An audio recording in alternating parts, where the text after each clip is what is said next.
Okay. So, kamusta po mga ka-Streetwise? Ako po si Takero Miyamoto at welcome po sa aking munting channel. So, mga kababayan, actually, no, balikan po natin yung nangyari po sa Senado. Kasi po, meron pong lumalabas ngayon na video na ang pinaka-reason talaga kung bakit po talaga nasibak itong si Mig Zubiri bilang Senate President ay ang pinaka-promotor pala nito or yung pinagsimulan pala nito ay si Bong Revilla. Di ba? Si Bong Revilla pala yung pinagsimulan nito. And then meron tayong video na nakita dito na nagsigawan itong si Bong Revilla at saka si Mig Zubiri last week. Okay. So ngayon mga kababayan, no, bago na natin pag-usapan yan, medyo natawa lang po ako ng konti dito po sa post ng SMNI. So ito so kasi nga po mga kababayan, nagkaroon po ng dinner yung mga senador, kasama po yung presidente at saka si First Lady Lisa Marcos. Pero mga kababayan kasi, ang pinupunto natin dito, tingnan nyo naman yung post ng SMNI. Sabi ng SMNI, no? Look, First Lady Lisa Araneta Marcos meet with Senator and their spouses at bahay ng Pangulo on May 21. Kita nyo, napakawalang hiya talaga ng SMNI, no? Ito po kasi yung narrative po ngayon na pinapalabas ngayon ng mga Duterte Group. Na ang meron daw pong pinakapakana kung bakit nga daw po natanggal si Mig Zubiri ay meron daw pong kinalaman si First Lady Lisa Marcos. Na which is para sa akin, medyo BS ng konti, no? Hindi nga lang content, BS po talaga ito.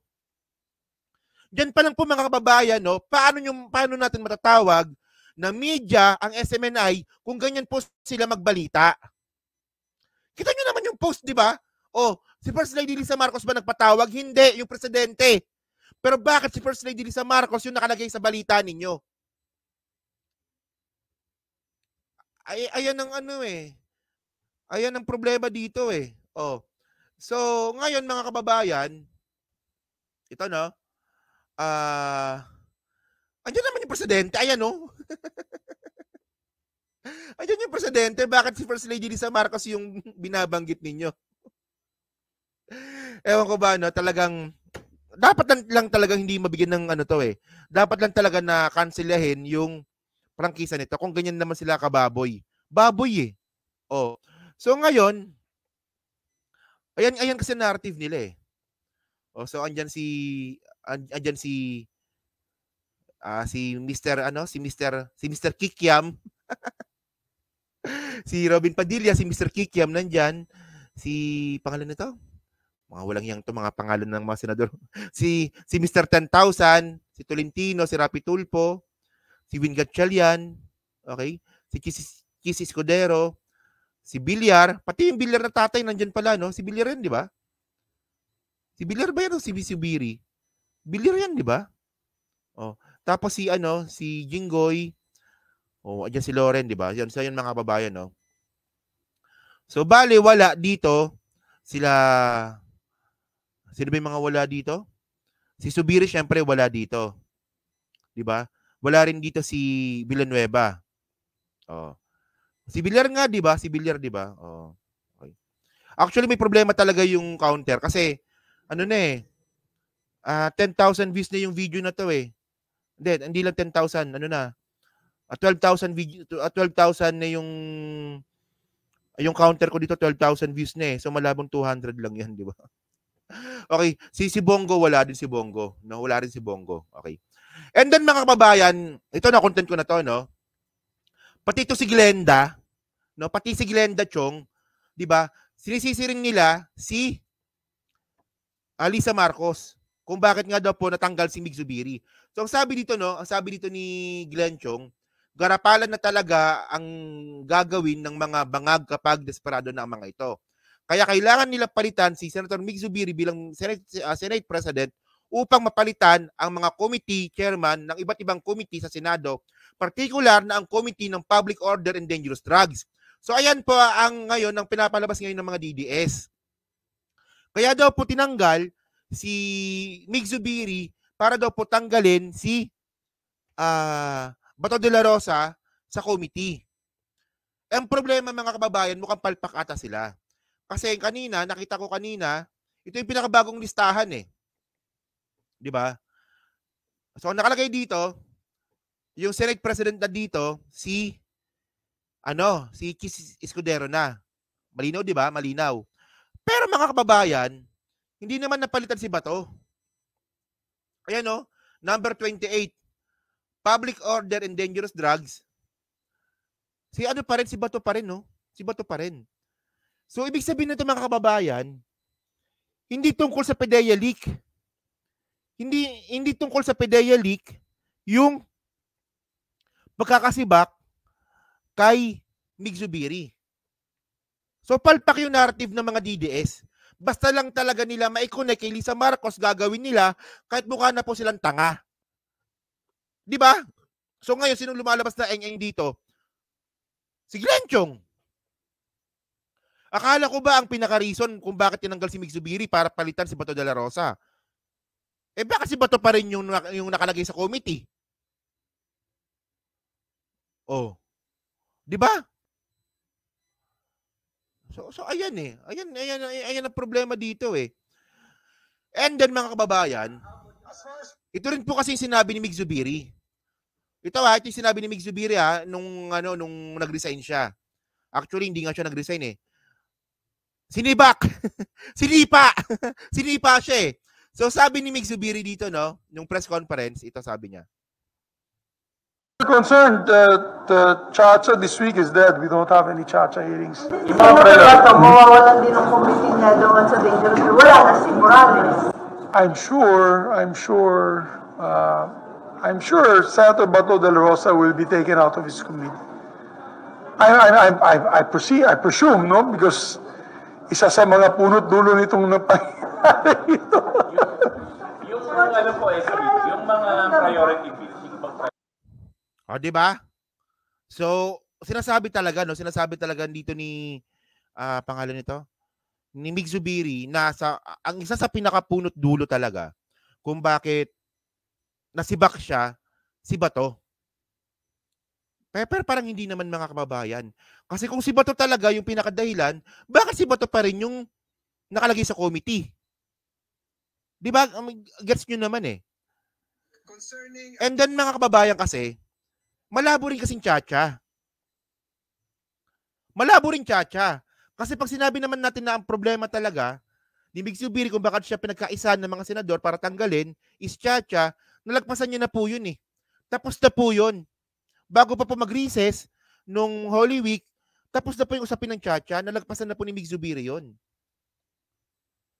So ngayon mga kababayan, no, ito, kumalat na tong video na to, na ito ngayon ang isa sa mga reason kung bakit nga daw po nasibak si Mig Zubiri. Sa nangyari nga pong sagutan nila ni Bong Revilla. So nakita ko na no, may mga nagko-comment diyan. So for the sake na lang po na hindi pa po napapanood tong video po na to, ito po ngayon ang sinasabing dahilan kung bakit nga raw po nasibak si Mig Zubiri. Itong video po na to. So panoorin natin to A member of this chamber with medical devices, apparatus, and apparently under rehabilitation, Mr. President, is he really required to be physically present? There will be good days, I assume, and there will be bad days. On good days, I'm sure he will attend. On bad days that he really cannot, all he has to do is to inform us without need of questioning his or any one of our members' motive or intent in not being able to attend. Yes. Mr. President, I joined the sentiments of our dear colleague, the gentleman from Sorsogon, 2 weeks ago. In the opening of our session, Mr. President, this representation made that motion, Mr. President, that while our good colleague, the gentleman from Cavite, underwent surgery, and it's not a simple surgery, Achilles heel is a major injury. And we made mention that Senator Revilla can participate online while he regains his mobility. Oh, you're not bedridden. Are you in coma? Hindi ganun. Bastusan na tayo dito eh. Don't do that to yourself. We're rules-based. Ayan na. So ngayon mga kababayan, no, ito yung malupit dito eh. So para makuha po natin yung narrative, si Bong Revilla po kasi ngayon pilay. So meron po kasi siyang injury at operasyon sa Achilles. So alam niyo yung Achilles, mga kababayan, ayan po yung ayan po yung karamihan po na injury po ng basketball player, no? Yung meron po kasing tubo, may parang tubo na muscle sa likod po ng paa natin na nakakonect po ito doon sa may binti natin, sa may likod. So parang goma po kasi yan. Pag yan po naputol, ibabalik po yan ng doktor. So medyo po to, no? Medyo matinding injury po kasi ito. Okay. So ang narrative po kasi dito, mga kababayan, galing pong opera si Bong Revilla. So ngayon, ang gusto ni Bong Revilla kasi is umatanda lang siya ng online. Yun nga lang, ang sabi nga po ni Mig Zubiri na bakit naman online? Bakit nakakoma ka ba? Are you in coma? Para hindi ka umattend ng hearing? So nagkaroon po kasi ng debate ito sa loob po ng Senado. Siyempre, yung mga ganyang mga bagay, pinagdadabetehan pa talaga nila, no? So ngayon, mga kababayan, ito yung sinasabi ngayon ni ito, ulitin lang natin sabi ni Mig Zubiri dito. At saka pakinggan din po natin yung sinabi ni Bong Revilla. Okay? While he regains his mobility. Oh, you're not bedridden. Are you in coma? Are you in coma? Are you in coma? Hindi Huwag na ganun. pare. Bastusan na tayo dito eh. Nire-respeto kita. Don't do that to yourself. We're rules-based. So yan. So ngayon, mga kababayan, kasi ang punto natin dito, mga kay-streetwise, no? Posible nga na isa ito sa mga posible nga ito na isa sa mga dahilan kung bakit nga po nasibak si Mig Zubiri. Tandaan po natin na may mga artista po na senador. Artista si Bong Revilla. So artista din po, may mga artista din po na senador. Si Dito Lapid, si Robin Padilla, si Bong Revilla, si Jinggoy. Di ba? So, at mga kababayan din po kasi, alam naman din po natin na meron na rin po talaga mga coup attempt laban po kay Mig Zubiri na hindi po natuloy. Di ba? Napag-usapan na rin natin nung nakaraan yan eh. Di ba? Na mayroong coup attempt na para sibakan si Mig Zubiri, hindi po natuloy. So ngayon, posibleng ito talaga yung nag-trigger na palitan na nga natin to. Kasi medyo hindi talaga maganda. Medyo hindi talaga maganda tingnan. Well, ako hindi naman ako makabong Revilla, no? Pero sa loob kasi ng Senado, medyo, syempre, respetuhan yan eh. Senador yan eh. Kahit ayaw natin kay Bong Revilla, ako ayoko sa kanya. O, di ba? Pero senador yan eh. May ego yung mga yan eh. Di ba? So, posibleng ito yung naging dahilan na lumaki na napag-usapan, then sinibak. Diba? Kaya pala merong binabanggit pala itong si Mig Zubiri na may mga senador na hindi sumusunod sa rules, sa mga rules, posibleng si Bong Revilla yon. So ngayon, mga kababayan, ang punto dito, anong kinalaman ni Lisa Marcos dito? Itong SMNI talaga, tsaka itong si Glenn Chong, engot talaga itong mga to. Anong kinalaman ni Glenn Chong dito? Ay, anong kinalaman ni First Lady Lisa Marcos dito? Kasi kung ang sinasabi ninyo na ang dahilan ay si Lisa Marcos, kung bakit nasibak si Mig Zubiri, ang mga nagpatanggal kay Mig Zubiri, andun si Bato. O tama, andun si Bato. Andun si Bongo. Andun si Robin Padilla. Di ba? Andun si Amy Marcos. Anong kinalaman ni Lisa Marcos doon? Ganyan po talaga, mga kababayan, pag yung vlogger, walang bait sa sarili at utak ipis. Ganyan po talaga, mga kababayan, kapag ang isang binabae na abogada, na katulad nga po ni Glenn Chong, wala na po sa katinuan. Basta lang po talaga maituro nila, yung si First Lady Lisa Marcos gagawin nila, kahit magmukha na po silang tanga. Di ba? Guess nyo, di ba? So at least, mga kababayan, alam na po natin yung pinaka-istorya. Na posible naman talaga, na posibleng ito talaga yung pinagmulan. Yung naging mitya kung bakit nasibak si Mig Zubiri. Tandaan natin, si Bong Revilla kasama po doon sa pumirma para tanggalin si Mig Zubiri. Di ba? Yan nga eh. O mostly, mga Duterte allies yung nagtanggol. Yung nagtanggal. Di ba? Tama, di ba, Ma'am Sharon? O di ba? Mga Duterte allies po yung nagtanggal po kay Mig Zubiri. So anong kinalaman ni First Lady Lisa Marcos dito? Well, mga kababayan, makakapal po ang mga mukha ng mga yan, kahit po na nga po na obvious na mali sila, hindi po mag-apologize yung mga yan. Hindi po nila aaminin na mali sila. Di ba? So actually, to be clear, hindi naman ayan lang yung naging dahilan. Yung sagutan nila ni Bong Revilla. Malamang meron pang iba na ito lang talaga yung naging mitya. Parang ganun yung nakikita natin dito, no? Diba? They will do anything to, ayan nga, totoo yan, Sir Toto, no? Totoo yan. Okay? So yun mga kababayan, no? So thank you po dyan po sa kung ilan man ang nanonood ngayon. Sira po kasi yung counter ng YouTube ngayon. Kasi parang ang labo naman kasi, diba?